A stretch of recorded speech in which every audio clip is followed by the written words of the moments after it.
Here are my two favorite, because they reveal so much about the underlying assumptions of the FBI. So here you have Peter Strzok, and to his girlfriend, quote, "Just went to a Southern Virginia Walmart. I could smell the Trump support."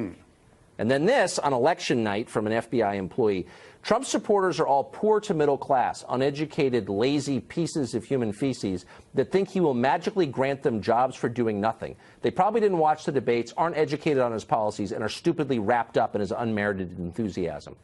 These people, these FBI employees, see themselves as members of the ruling class looking down their noses at the country they're supposed to be serving. What does that tell you? Right. Well, it's absolutely extraordinary. This is the section chief of the FBI's counter-espionage division, and he sounds like some ranting idiot. And what's interesting to me about this is that the bias only goes one way.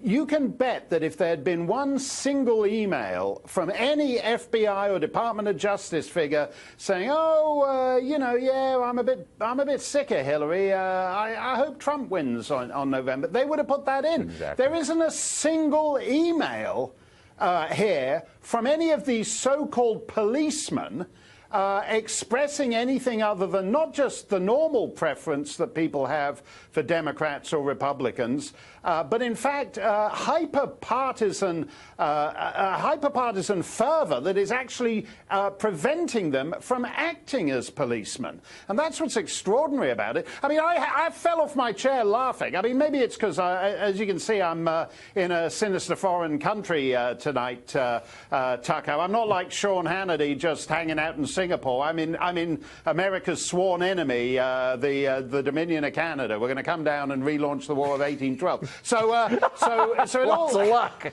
No, me and Justin have been planning it. We were shocked by the Inspector General's report. Justin's other eyebrow fell off, and he says we got to go down there and burn the White House all over again. So it's going to be a very tough pillow fight. That's right. So what is it's Christopher Wray today at his press conference when he was asked why hasn't he fired Peter Strzok, said, "Oh, well, we're going to do this by the book." What this report shows is that there is no book. You have the director of the FBI who thinks that he's not only the investigative detective, but he's also the prosecutor and the judge. That's not a small mistake. That's devastating. Then you have people like Strzok who are investigating a crime, the crime of doing government work on personal email servers, and even as they're investigating that, they're doing government work on email servers. You have the most lavishly funded police agency in the world, and the director is the only guy in Washington who doesn't know that Anthony Weiner is married to Huma Abedin. That's absolutely extraordinary. The reason he sits on the Anthony Weiner pedophile laptop for a month is that I had no idea she was married to Huma Abedin. Is this widely known? Is it in the papers?